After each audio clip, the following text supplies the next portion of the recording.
If you are at the bleeding edge of classic gaming, then you've heard of MiSTer, the open-source FPGA-based emulation platform based on the fundamental goal of hardware accuracy. MiSTer already has tons of cores spanning 8 to 32-bit consoles, home computers, arcade games, and more. In this series, I'll feature one FPGA core every day for the next 21 days to ring in the new year.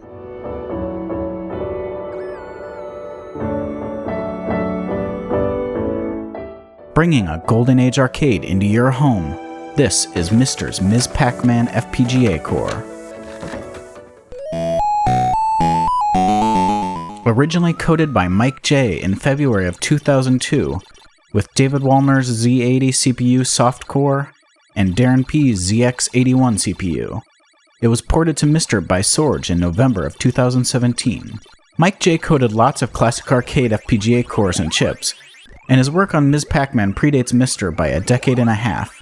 Mike's Ms. Pac was originally for the Replay Arcade FPGA board, an older FPGA emulation platform that sells for about 300 to 480 euros, which makes the almost infinitely more powerful MiSTer sound like a bargain.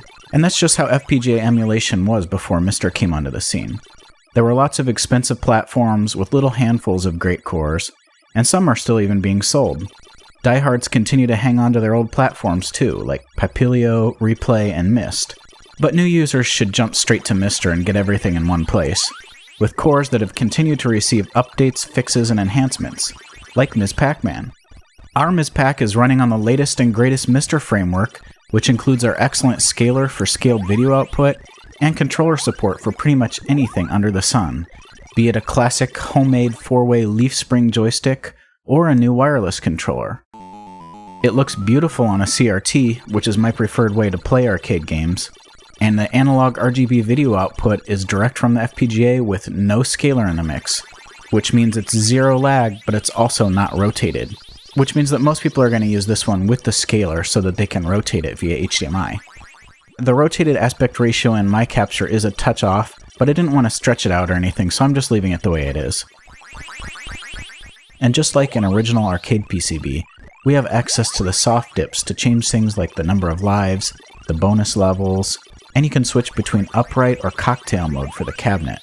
We also have the same 4-way diagonal directions fix that I mentioned in my Donkey Kong video, since the 8-way directional D-pads on all of our modern controllers actually cause problems with these old arcade games that were hard-coded for 4-way.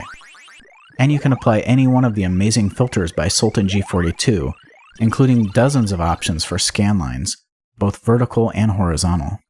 If your HDMI monitor or TV has a rotating stand, you can turn it into Tate mode and play this vertically and use the whole screen. And in that case, you'll want to use the vertical scanline filters.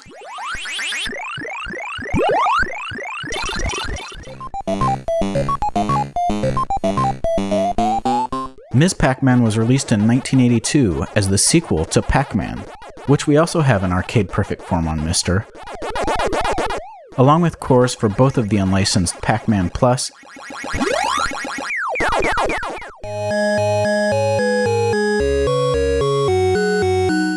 and Pac-Man Club.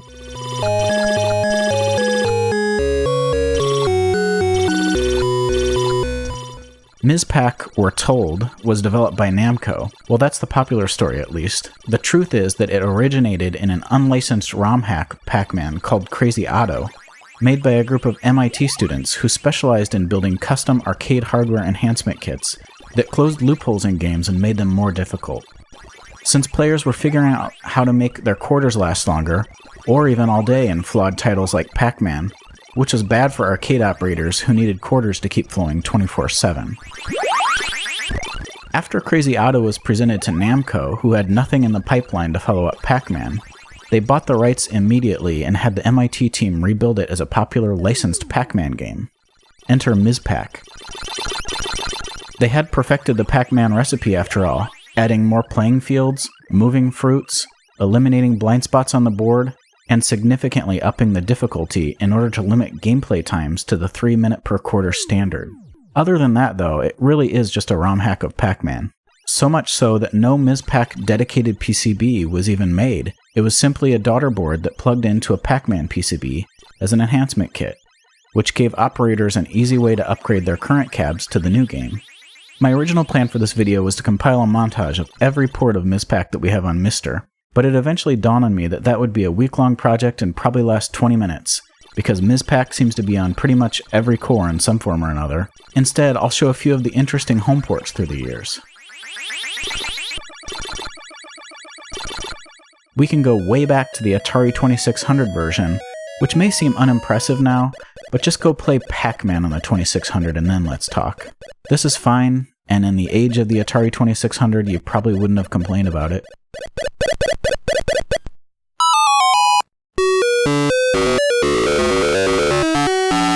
The slightly better VIC-20 version is pretty decent considering it's on a VIC-20.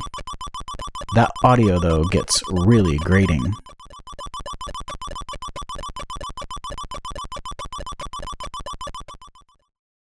The Atari 800 and 5200 both seem to have received the same port, which isn't a huge surprise considering how similar their hardware was.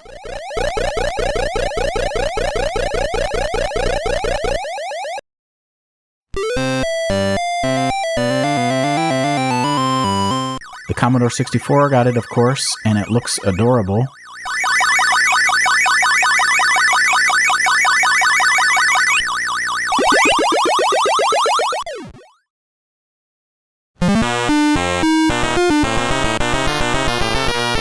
The Apple II version, to me, looks and sounds like it's taking place in Number Muncher's world.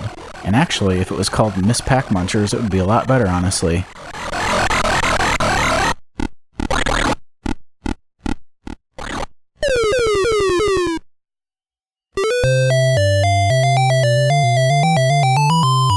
The post-video game Crash home ports start to really shine, although they tend to start to veer quite a bit from their original arcade inspiration. I do really love the bare-bones look and sound of the NES version.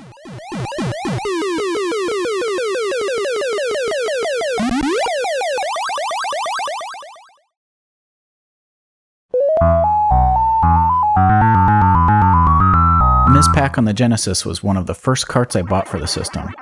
It's a great version by Tenjin that complements the original game nicely and has a much more powerful arcade look compared to the original. Who knew that MISPAC would look and sound so good in the 16-bit era?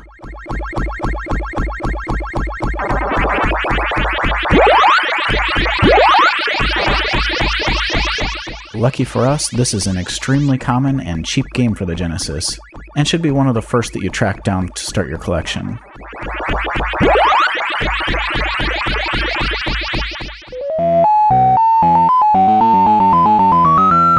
And the Super Nintendo received a nice port of this same game by Digital Eclipse, but for whatever reason, I think I prefer it on the Genesis. Both are really nice, though.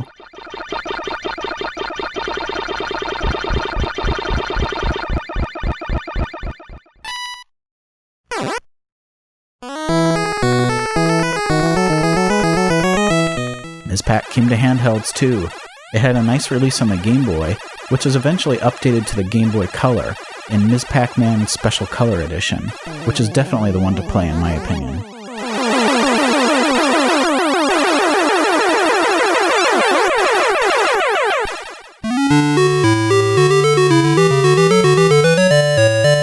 And actually, the Game Gear MISPAC looks awesome on my PVM, just like it could be a Sega Master System game or something. This one's great.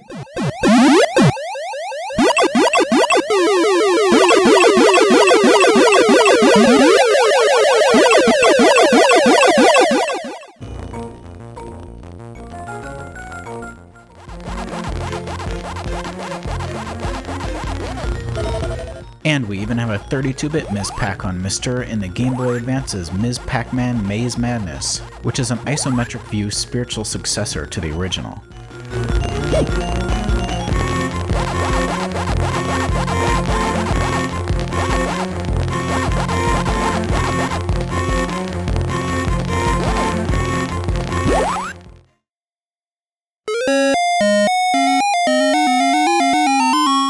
I have the honor of being able to reveal the Atari 7800 core that's coming for MiSTer, which Risha has been working on for several months now.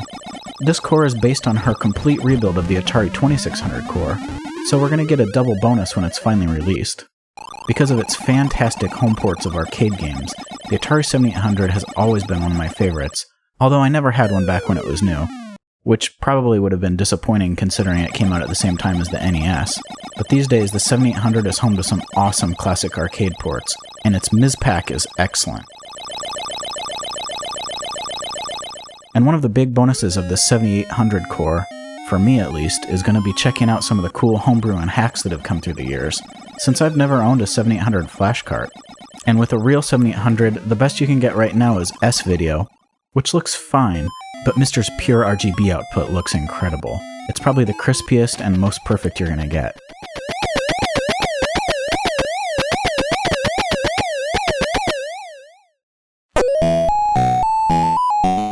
But in the end, these are all just home ports, and like most home ports, they can really only capture an essence of the real thing.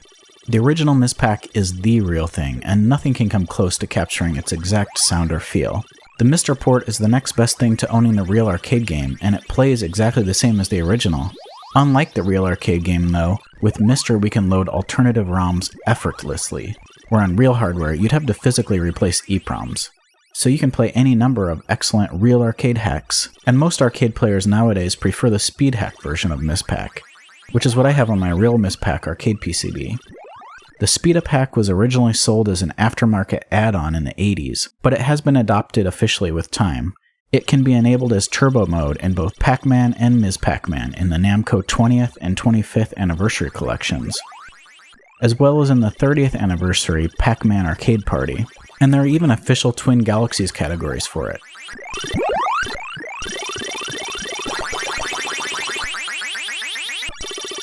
You can also play some of the crazier hacks like Cookie-Mon, which puts you in the role of the Cookie Monster.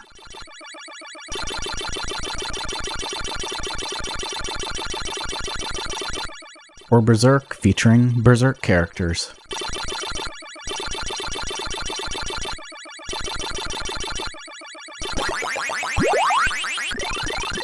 There's the 2600 hack, which converts MISPAC into Atari 2600 graphics, for some reason.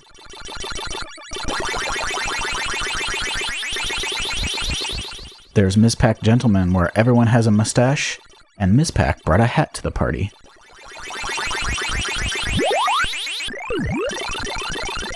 Or how about Ghost with Glasses, where every ghost just wears glasses.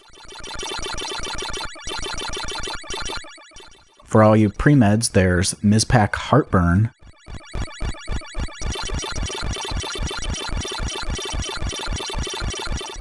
and the Valentine's Day appropriate Ms. Pac-Man Hearts.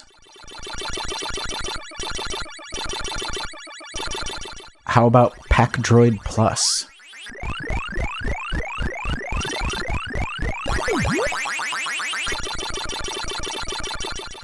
And a really cool one that's available on lots of arcade cores are these neon or vector graphic style hacks, which really look cool. And one day when someone makes a vector output hat for MiSTer, these could look really cool on a real vector monitor.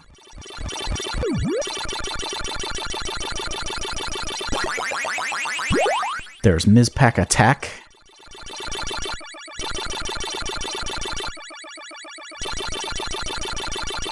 and the ghoulish MISPAC Mortem, which takes a beautiful game and punches it in the face.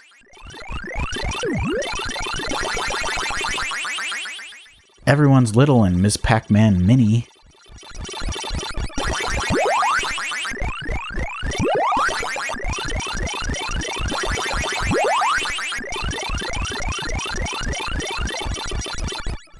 And you won't be playing Forza anymore once you've played Ms. Pac-Man IndyCar.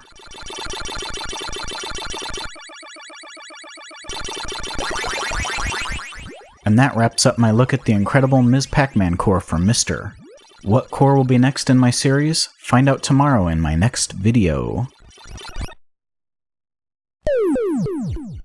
This video represents a snapshot of the core as it exists today, but by the time you're watching this in the future, it may have been improved or expanded with new features. Hit the subscribe button to be kept up to date with all the latest MiSTer happenings, and ring the bell to be notified when I go live for a stream. If you like the channel, consider supporting it. Patreon support at any level gets you an instant invite to the SmokeMonster Elite Discord and early access to my videos. Thank you so much for your support, I really appreciate it.